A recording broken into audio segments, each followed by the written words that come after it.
Well, hello everybody and welcome back to my sewing room. Today is Friday, April 23rd, and this is episode number 2 of my Sew Simple Shapes remix series.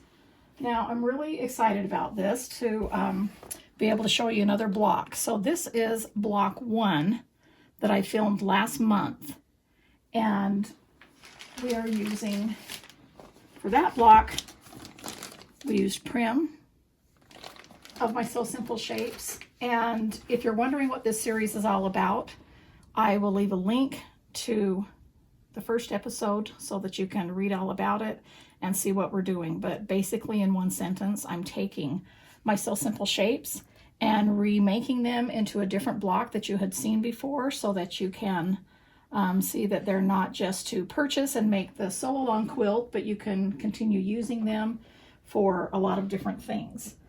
So this is number 2 right here. Let me lift this up so you can see it. Now this block is going to finish at 12 by 18. So after it's finished, and I have not trimmed it up yet, but I'll trim it to 12.5 by 18.5. Right now the background is cut 14 by 20, and I always press it in half so that I can line up and center everything. Now, speaking of the background, each month I'm just going to be using a different background from my bee backgrounds. This is just a fat quarter bundle. Right here on the bottom is the one that I have used this month, and this is called my handmade print. And so I love the variety of these bee backgrounds.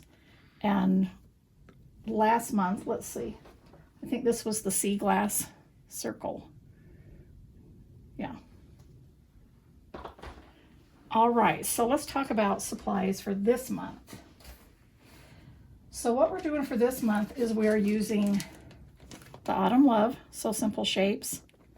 And these are the Sew Simple Shapes. Let me pull them down here so you can see, and I'll just lift them up one by one so you can see which ones we're using. We are using a Prim, one Prim. All of them are Autumn Love, but one is from the Prim set. This is K32. And of course, this is always optional, but I added the heart there on the little terracotta planter pot. So I thought that would be kind of fun. All right, so the shapes that we're using for this is F33. I put my hands behind it. I can actually see them if you just leave them. Okay. Yeah. So should I just point them? Yep. Okay. So F33 is for the terracotta pot.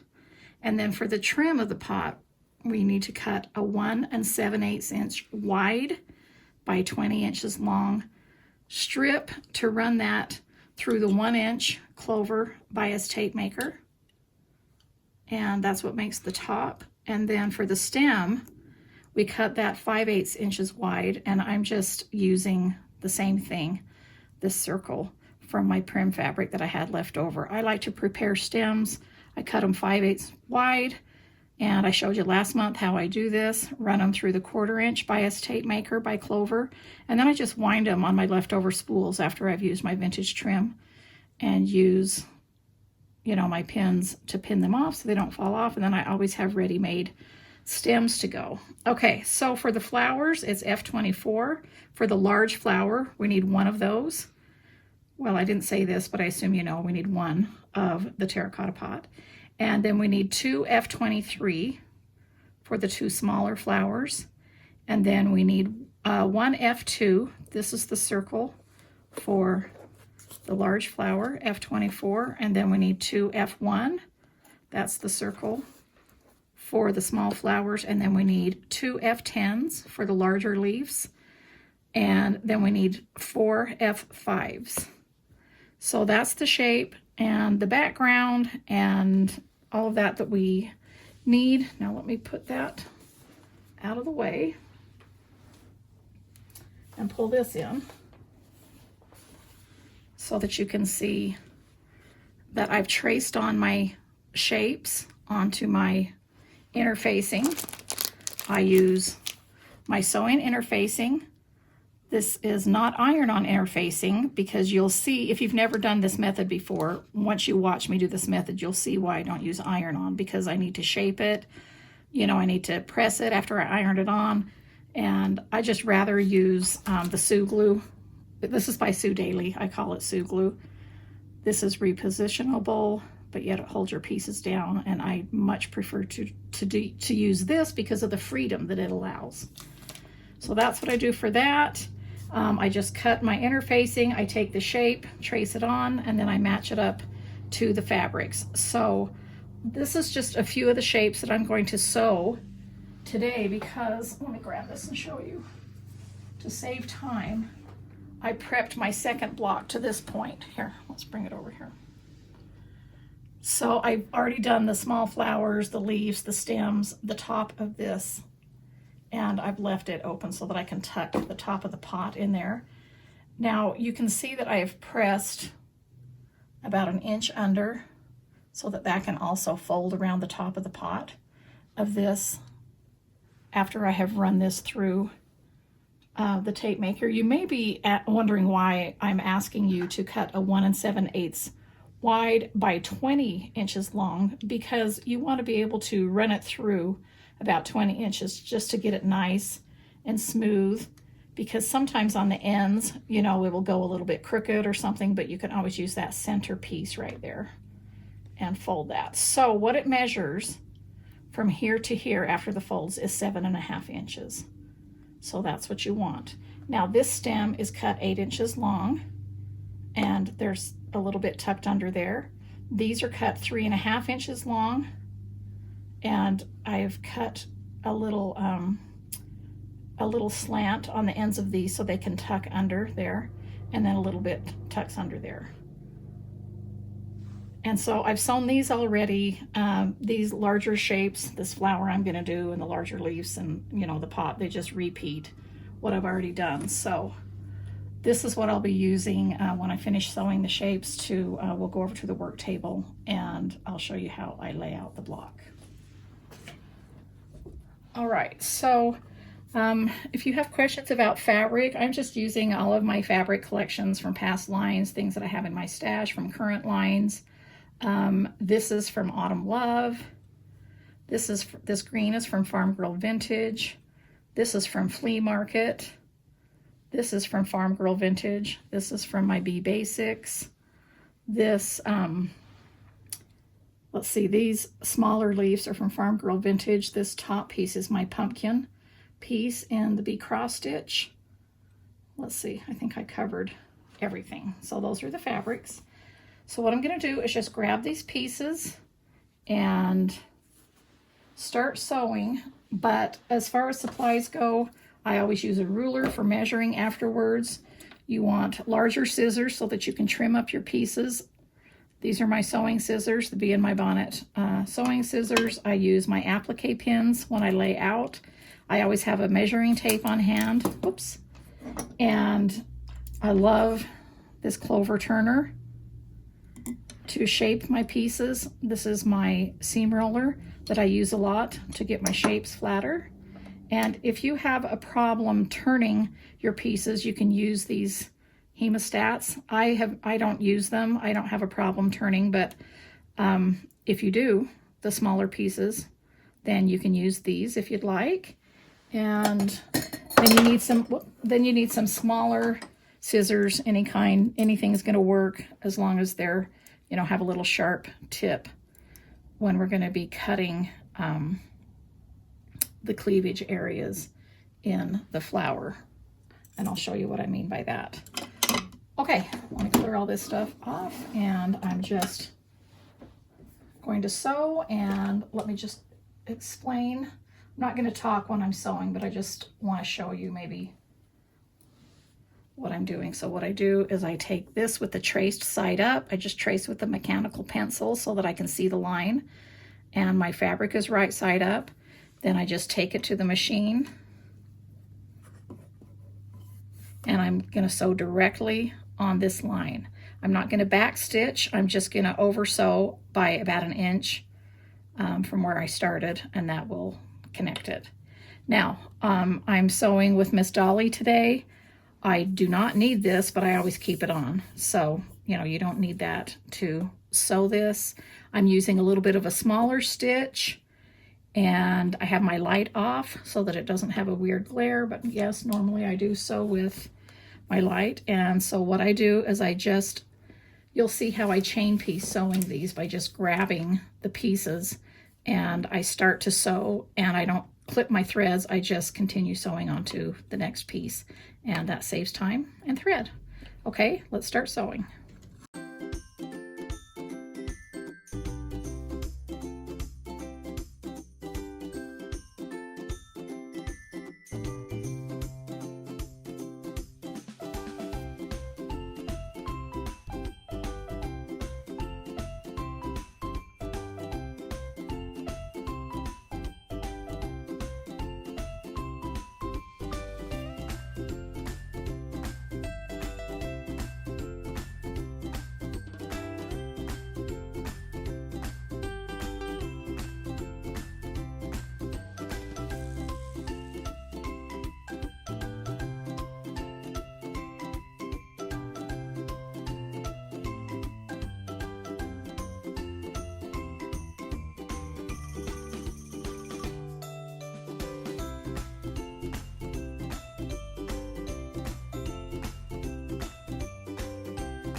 All right.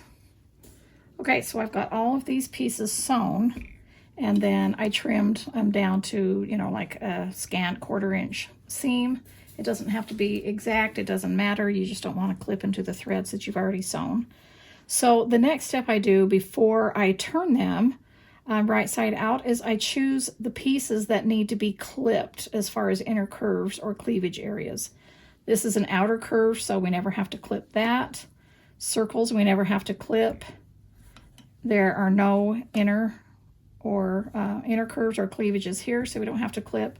These are the 2 pieces as well as the 2 small flowers, because they're the same shape, just a little bit smaller, that we have to clip. Now, what I mean by cleavage area, there's no inner curves in these. These are all cleavage. It's when it goes down like that.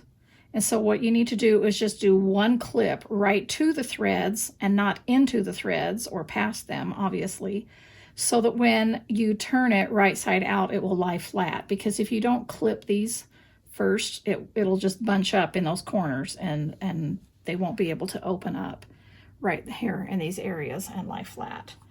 And so I'm going to do that first. I do not use my big scissors for that because I want to see exactly what I'm doing. So all I do for that is I just take some small scissors that are sharp and with a nice point, and I just do 1 clip, just like that. See, I didn't go into the thread. Now, if you're ever clipping and you realize, oh, I just clipped into the thread, dang it, well, before you turn it, just come over to your machine and sew again right over on those lines, and then you don't have to worry about that. Okay, so then I'm just going to go ahead and clip 1 going into each point and making sure that I'm getting both layers, and just 1 clip.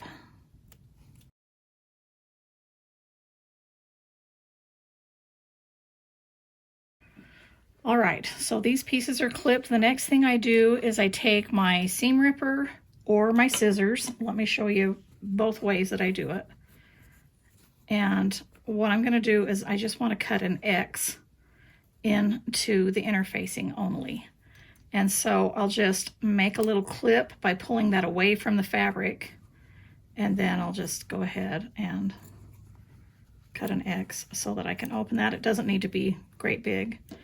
Another thing I do, sometimes I'll just take my seam ripper and do a start, but I just have to make sure that that is not in the back and I feel it. I just go ahead and make a little start that way. Then I still pick up my scissors, and for this heart, instead of an X, I might go like this right here. So there's a Y. so that I can turn that. So I'm going to go ahead and turn these and shape them. I'm just going to show you how I shape one piece because, you know, just for time, they're all shaped the same way.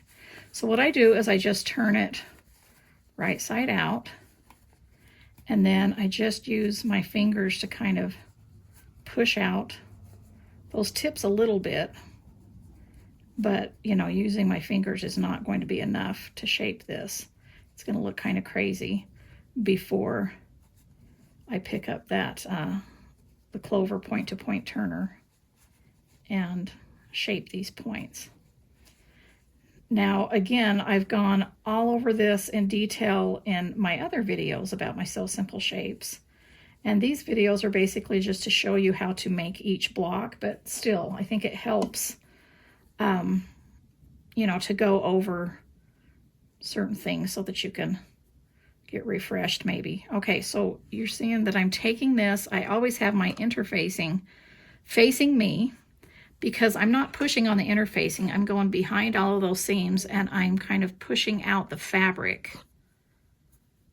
And when I say pushing, I'm really not pushing hard, but see how I've got my fingers up here and really kind of protecting that. Now, when I do points, I kind of like to turn this so it's angled this way, and I push out a little bit if I feel like I need to get a point out a little bit better. And so I'm really not pushing, you know, pushing real hard. I'm not putting a lot of pressure. I'm being gentle. And I'm just kind of coaxing that fabric out. It's a 100% cotton, and it really does have a lot of give. And, you know, it will stretch just a little bit, but you don't want to stretch too much, you know, so that you poke those out. Okay, so that's what this looks like at this point. Okay, now that I've pushed all those points out. But what I like to do is I like to take this, especially for a shape like this. This is my roller, and I will just quickly go over those edges. And because, like I said, this is 100% cotton, it has a memory, and so I've creased it, and it's going to want to stay that way. And then for kind of like the dish shape method, you know, effect, I come over here and I'll just put my iron on it. I don't apply any steam or, you know, this is water and starch here in my So Vintage Mister. But this, you know, I don't need to do that. I don't want to get that wet. But now I've pressed that so it's flat. If you're worried about wanting to get it even flatter, I just will take the clapper and put them on there until it cools, and then they'll be flat. And so that's the way that I shape all of these right here and turn them. And so I'm going to finish doing that, and then I'll meet you right back over to the work table, and I'll show you how to lay out the block. Okay, here I am over to the work table, so we're going to put the block together, but I was just getting ready to put these So Simple Shapes back into their place, and so I want to show you about my binders. So last month I only had one binder, but I was able to get my hands on another one, yay, so I split up my shapes. And so I just have them in order in the first one, and the very last one I have my Autumn Love. And so I love these binders and these envelopes. I can just take it, put it back in, and because they're all lettered and a different color, I'll be able to, you know, find them easily, and they'll be organized. Now, your binder may not be as, it might not take up as much room in your binder with each shape, because for some reason I have like 3 sets of Cozy Christmas in this one and 2 sets of my Bloom. So I kind of double up on my sets and just throw them all in the same envelope. So, but anyway, so up to Autumn Love, that fits perfectly. And then in the second one, has the rest all up till Prim to the last until my next set comes in, which is my Happy Place set. But what I wanted to show you that I didn't show you last time was, oh, that was already open. It's a good thing I didn't spill those. Okay. Yeah, I should know if it's up top here. It's already open. Okay, so there's 2 shapes from my Prim set that do not fit in this envelope. So I wanted to show you what I did. I just grabbed a sheet protector. And what it is the church shape that's, let's see, let me see. It's K2 and K21 that doesn't fit because they're just a little bit tall. You can see the steeple of church. And then this kitty shape, his ears. So what I did is I just got a regular, just basics sheet protector, and I poked a little hole there for the ear. And I just stuck the church in there, and then I put a piece of my washi tape over the top. And then when I use those, I can just peel that off, use them, and put them back in. But, you know, the rest of my shapes are going to fit in. Let's see. I'll have to check on the stitch ones just to make sure, but I'm pretty sure they all fit in. But I just wanted to give you that note. And so let me put these binders out of the way. And let's pull this in. All right, sis. So is that lined up? Mm-hmm. Good. Okay, so here's the ones that I sewed. I told you that I'd left this open so that I could tuck this in, but I want to show you a little trick that I sometimes do. Because I'm tucking this in, you know, that's not going to be a problem to pin that down and glue it. But because this is sewn and it has the interfacing seam and that seam, and because I'm going to tuck it in about halfway, I'm like, I could literally just clip that top off just a little bit. Let me show you what I mean. So I'm going to take my scissors here, and I'm barely cutting into it, like 1/8 of an inch, if even that, just so that I can clip off that top right there. And then I can pull out the rest of those seams. And the reason I'm even doing this is just so there's a little bit less bulk. I normally don't do this on any of my Sew Simple shapes, but I just wanted to give you an option that you could do that. Now, you think, well, then if you're going to do that, why not just sew it that way and turn it inside out? This would really stretch out if you just sewed the 3 sides and then turned it. This top would really stretch out. So I like to sew all the way around. That's the beauty of my Sew Simple shapes. It keeps their shape. This interfacing helps keep the shape without the stretching out. So that's just going to be a little bit smoother. And so what I do with that is I just will slide that under there and make sure it's centered. So the way I make sure it centers, I will measure here, like how much space is. I know that this is centered because I folded it in half and marked the center. And remember, I creased this with the iron.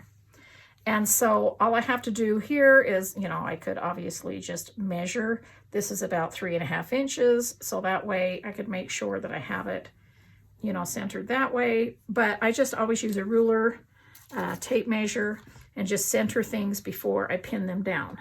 Now, once I have it where I want it, I just grab a few pins. I don't pin all the way to the edge because I want to be able to lift it up and apply that Sue glue. But first I'm going to pin everything.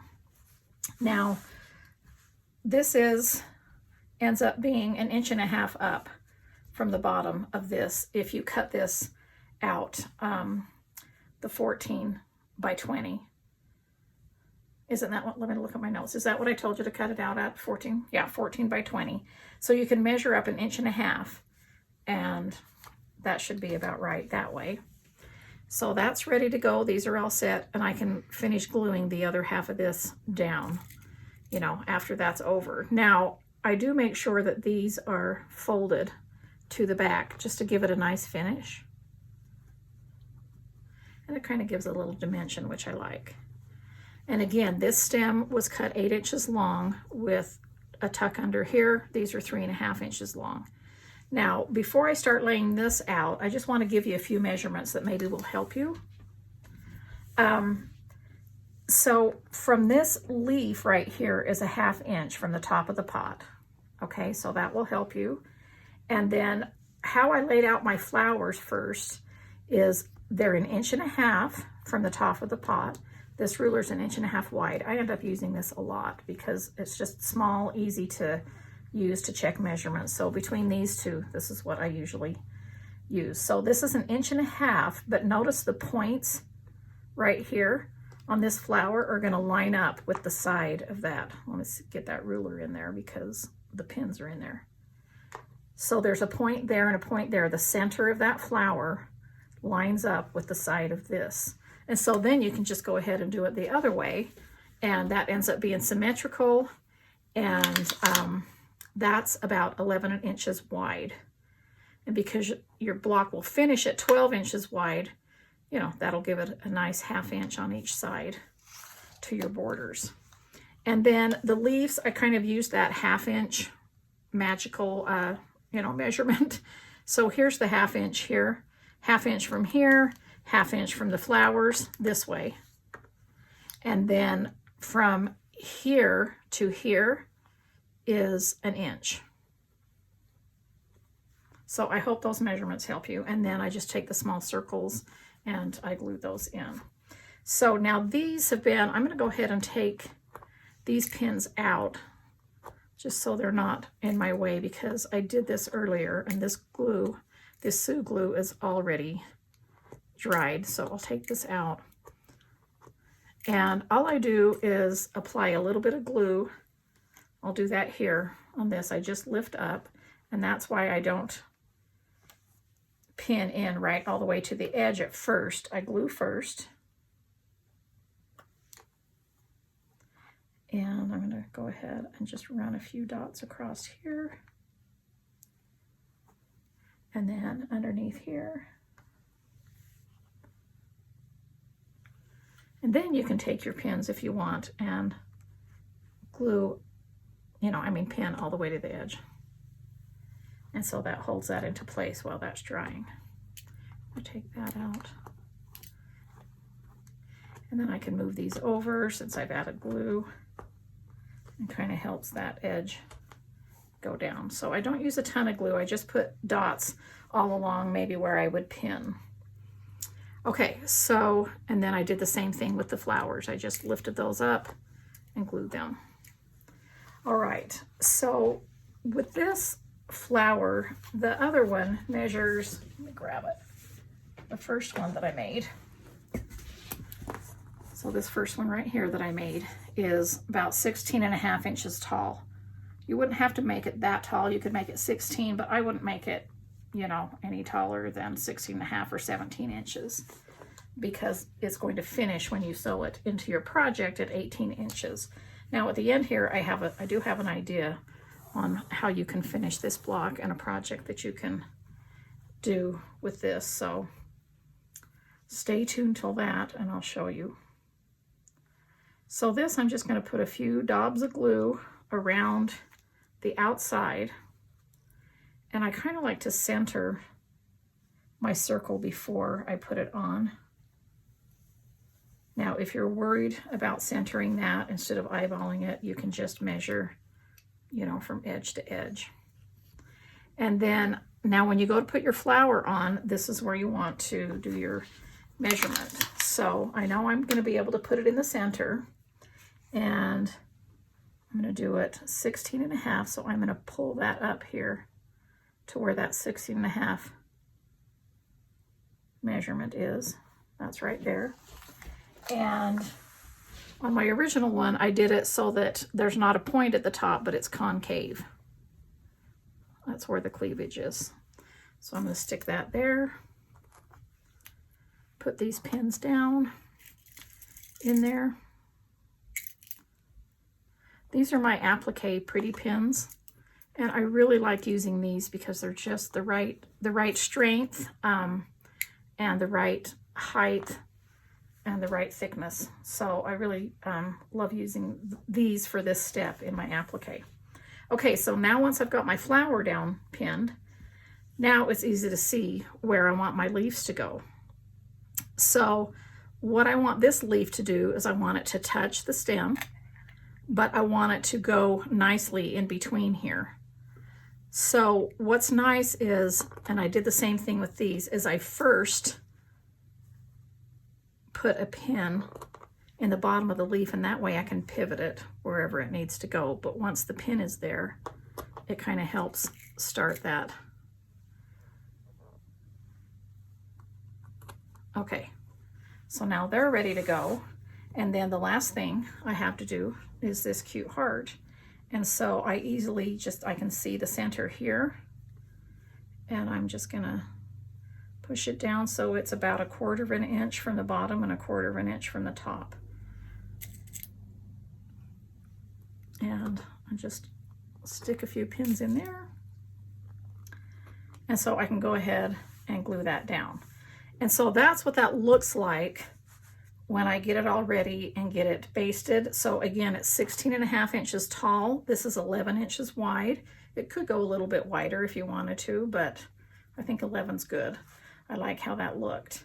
And as far as applique goes, you can machine applique these, and you don't have to change your bobbin. You just have to use a matching thread on the top, and you just use a tiny zigzag stitch. I will link to my video on that. I show you how I do hand applique and machine applique. So in the description of this video, there's always a little thing that you can push that says show more. You push the show more, and up pops all of the links and everything that and more information that I've given to you.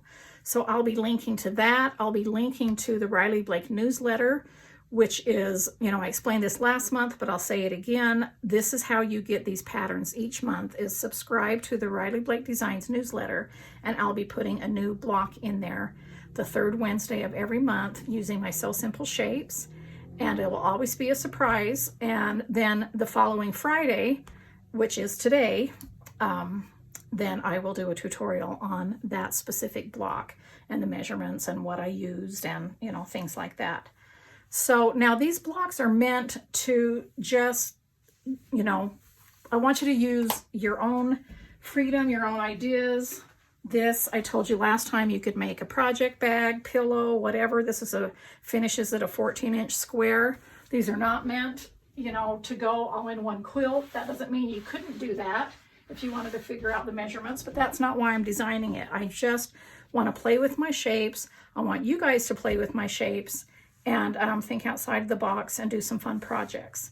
But sometimes when the block gives you a certain, you know, finished size, that can kind of give you some ideas on how to finish it. So I'm going to quickly lay this down. I'll insert a video of a bigger picture of this, but I just want to give you an idea. Because this finishes at 12 by 18, that means those two numbers are divisible by 6. And you know, I have a lot of 6-inch blocks. Cash, you want to hand me? Okay, so out of this book, I had a bunch of orphan blocks. And so I chose 2 blocks. I just happened to have, this is my haystack block, and this is my kitchen window block. You could use both. You could just, you know, choose either, but the point is a 6-inch block. So what you could do is, I don't know if you can see that clear over there to that side, sis. Okay. So you could just alternate or do all the same blocks, but I haven't trimmed this down, so it's a little bit, you know, larger, but I just wanted to give you the idea of, so you'll need one for the corner. Maybe put another haystack block here. I don't know how much of that you can see, maybe the top corners. Maybe replace this one with that aqua one. But anyway, I just want to kind of stack these around the outside. Probably the most important thing is to get them over here so that you can kind of see and have an idea of what those might look like surrounding this for patchwork. Can you even see the bottom of this? No, you can't. Okay, well, I'm just going to throw some in because I can't move my block now because I put it right down on my ironing surface. But anyway, you would need 3 for each side, so that's 6, and then you'd need 4 for the top and 4 for the bottom. So that's 14. So you'd need 14 6-inch blocks, you know, of any kind. But I love how scrappy looks around here, but that would be so fun to just sew around the outside of this, quilt it and bind it, and it would make a really fun wall hanging. And I think this would be really fun for spring. And so again, I've shown you my books so many times, but they do have a lot of 6-inch blocks. There's 45 in my first Farm Girl Vintage book. There's 45 more blocks in my second Farm Girl Vintage book, and you know, there's a ton in my Vintage Christmas book that you could use. you know, if you just didn't use Christmas fabric, and also in my spelling bee book. So just an idea of how you could make that into a wall hanging. I think I'll lay this out better, like on my floor, and then take a little video of it and insert it here at the end so that you could see what that looks like. And so before I do that, I'll say goodbye now. Thank you so much for joining me, and thank you so much for all of your support and for your kind comments. I read every one of them. I do try to get back to them as I get time, or answer them in, you know, my next video. Now next week I won't be back because I will be out of town, but the next week I'll be back with another in my Sew Your Stash series. So I'm going to insert this video now, and I'll chat with you later.